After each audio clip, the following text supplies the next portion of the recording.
There's a specific kind of quiet that happens in a stairwell at 11 at night when everyone else has gone home. And I didn't know that quiet had a name until the night the power went out in the Voss Engineering building and trapped me in an elevator with Theo Almeida. I need to back up though, because if I just start with the elevator, you're going to think this is a story about bad luck. It's not, or okay it is, but only for about 4 minutes. After that it becomes a story about the worst possible way to find out you like someone, which is trapped in a metal box with them, sweating, with your phone at 6% battery, and nothing to do but talk. Theo and I had 3 classes together that semester, and had exchanged maybe 11 sentences total across 4 months. I know that because I counted. Don't ask me why I counted. I think some part of me needed proof that the way my stomach dropped every time he walked into a room wasn't just a random glitch, that there was actual data behind it. Actual interaction, even if the interaction was mostly him saying, "Is this seat taken?" and me saying no in a voice that came out higher than I meant it to. He was the kind of good-looking that didn't announce itself. Dark curly hair he never did anything with, always a half step behind on shaving, wore the same 3 hoodies in rotation. But he had this laugh, this unguarded, surprised-sounding laugh, like the joke had gotten past security before he could stop it, and I'd started, somewhere around October, organizing entire days around the possibility of hearing it. The night it happened, I was leaving a late study session in the 4th floor lab, and so was he, and neither of us planned that, I promise you. We just ended up at the elevator at the same time, both of us tired in that late semester way where your eyes feel sandy, and he held the door for me and said, "Long night." "You have no idea," I said. "I think I've forgotten how words work." "Same, I just called my professor Mom in an email." "You did not." "I did, I sent it before I noticed. I'm just going to move to Canada." That got a laugh out of me, a real one, and the doors closed. And for about 4 seconds it was just us and the hum of the elevator and this stupid hopeful feeling expanding in my chest like, okay, this is nice, this is a nice small moment, I'll think about this later. And then the lights went out. Not just the elevator lights, everything. The little numbers over the door, the hum of the motor, the faint buzz you don't notice until it's gone, all of it cut at once. And the elevator dropped maybe 8 inches with this jolt that threw me sideways into the wall, and Theo grabbed my arm on reflex, and neither of us said anything for a second because neither of us understood what had just happened.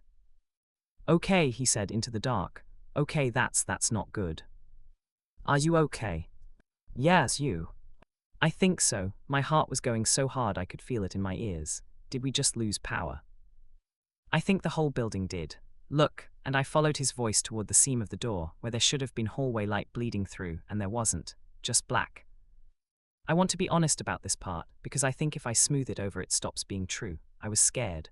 Not dramatically, not like the movies, just this low simmering animal fear, the kind where your body doesn't care what your brain thinks, it just wants out. I hit the emergency button probably 9 times before Theo gently moved my hand off it.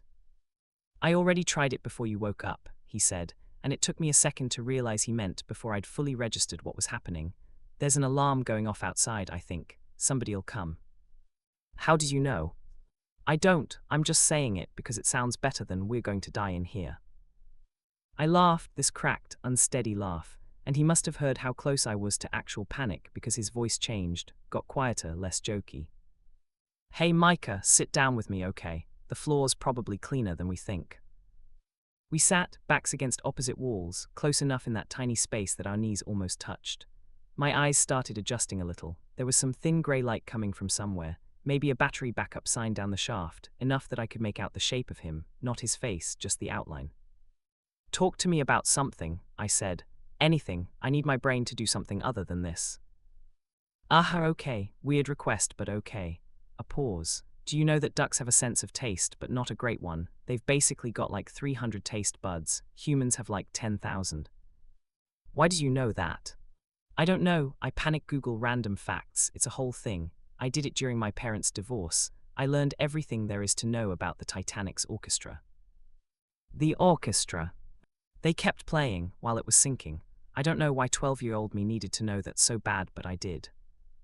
There was something in the way he said it, not performing, not trying to be charming, just tired and honest in the dark, that made the fear in my chest loosen slightly, like his voice was something to hold on to.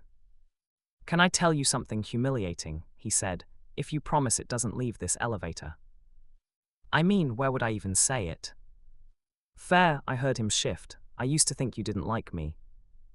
That landed somewhere under my ribs. What? Why? Because you never really look at me, like directly. You look kind of past my shoulder when we talk. I felt my face go hot, grateful for the dark. That's okay, that's not because I don't like you. No. No, I swallowed. It's the opposite of that, actually. Silence, a real silence, the kind that has weight to it, and I immediately wanted to take it back, throw it into the elevator shaft and watch it fall. Oh, he said, finally. You can pretend I didn't say that. I really don't want to, though. My heart was doing something violent and stupid. No, I just mean okay. This is going to sound insane given we're trapped in a box, but I've kind of been rehearsing what I'd say to you if I ever got you alone for longer than the walk to the parking lot, and now I'm here and it's dark, and I can't see your face to know if you're horrified, so I'm just going to say it fast. I like you. I've liked you since September. Since you did that thing where you gave your extra pencil to the freshman who forgot his and didn't even make it weird. I actually laughed, a wet, startled laugh, because out of everything I could have been remembered for, it was a pencil. What did it mean, a pencil? It wasn't the pencil. It was you didn't need anyone to see you do it. That's rarer than you'd think. I didn't know what to do with my hands, so I pressed them flat against the cold floor. I've been counting the sentences we've said to each other, I admitted, since October. It's at 11, well 14 now I guess with tonight. That's the most romantic and unhinged thing I've ever heard. Don't make fun of me, I'm trapped in an elevator, I have no defenses. I'm not making fun. I counted the classes we had that overlapped and figured out the exact days I could sit near you without it being obvious, so we're even on unhinged. Somewhere far above us faint, we heard a door bang, and voices, maintenance probably, or campus security, but they sounded distant, like they didn't know yet that anyone was inside. Should we yell? I asked. Probably, in a second. His voice had gone soft in a way that made my chest ache. I don't really want this part to end yet. I didn't either, and that scared me more than the power outage had, because it's one thing to like someone from across a classroom safely, where nothing has to happen. It's another thing to be sitting in the dark with them, admitting it out loud, and realizing you'd rather stay stuck than go back to pretending. Can I ask you something kind of big? I said. Go for it. Why didn't you ever say anything before tonight? He was quiet for a second. Honestly, because I grew up somewhere where saying something like this out loud got you a certain kind of look. And even after I moved, even after I told myself I was past that, I still catch myself doing this thing where I check the room before I let myself feel anything. You know, like some reflex that never fully turned off. A breath, but it's dark in here. Nobody's checking anything in the dark. That undid me a little, the honesty of it, the ordinary sadness underneath the joke. I get that, I said. I do the same thing. Different reasons, maybe, but yeah, I check the room too. Are you checking it now? I can't see the room, I can't see anything. That wasn't really what I meant. I understood what he meant. My hand found the floor between us, moved an inch, then another, until my fingers brushed his knuckles, and neither of us pulled back. No, I said quietly, I'm not checking anything right now. His hand turned over under mine, and our fingers laced together, clumsy in the dark, missing on the first try and catching on the second, and it was such a small thing, 2 hands on a dirty elevator floor, but it felt like the entire semester of near misses finally clicking into place. For the record, he said, I've thought about this exact thing, not the elevator part, the hand part. You've thought about holding my hand. I've thought about a lot of things, Micah. Don't make me list them while we're trapped in a confined space, I'll combust. I laughed again, and this time it didn't feel unsteady. It felt like relief, like something in my chest that had been clenched for months finally letting go. We must have sat like that for another 10, 15 minutes. I lost track. My phone had died at some point without me noticing, talking about nothing and everything, the kind of conversation that only happens when you've already said the scariest thing and everything after feels easy by comparison. He told me about his little sister, who wanted to be a marine biologist and made him watch documentaries about eels. I told him about the summer I spent convinced I was going to be a chef, and the disaster of a birthday cake I made for my mom that came out looking, in his words after I described it, structurally concerning. Then the lights came back. All at once, the hum, the numbers over the door, the fluorescent glare, and it was so sudden and so bright that we both flinched and let go of each other's hands out of pure reflex, blinking like we'd been underground for a year. And there he was, actually visible for the first time in what felt like forever, hair messier than usual, eyes finding mine immediately like he'd been waiting the whole blackout for the chance to actually look at me. The elevator gave a small mechanical shudder and started moving again, and neither of us said anything, because what do you say? The doors are about to open and dump you back into the ordinary lit-up world, and neither of us was ready to be ordinary yet. The doors opened on the lobby to two very relieved-looking security guards and a small huddle of maintenance staff, and there was a rush of, "Are you two okay?" And "We're so sorry," campus-wide outage, transformer issue, and clipboards and questions, and Theo and I gave our names and answered like normal people. Except every time our eyes met over someone's shoulder, it felt like a conversation neither of us could have out loud yet. Outside, the night was warm and completely unaffected, like nothing had happened, which felt insulting, honestly. Theo walked me to the bike rack because that's where I'd locked up, and we stood there under one of those buzzing sodium lights, both of us clearly stalling. "So," he said. "So." I meant everything I said there. I want to say that again, outside the dark, in case you thought it was just a blackout thing. I was kind of hoping you'd say that. I was fidgeting with my bike lock and not looking at it at all. I meant what I said too, all 14 sentences of it. He smiled, that unguarded, surprised-sounding laugh escaping before he could stop it, the one I'd built entire days around hearing. "Can I walk you back, properly? Not because you're scared of the dark this time, just because I don't want tonight to be over yet."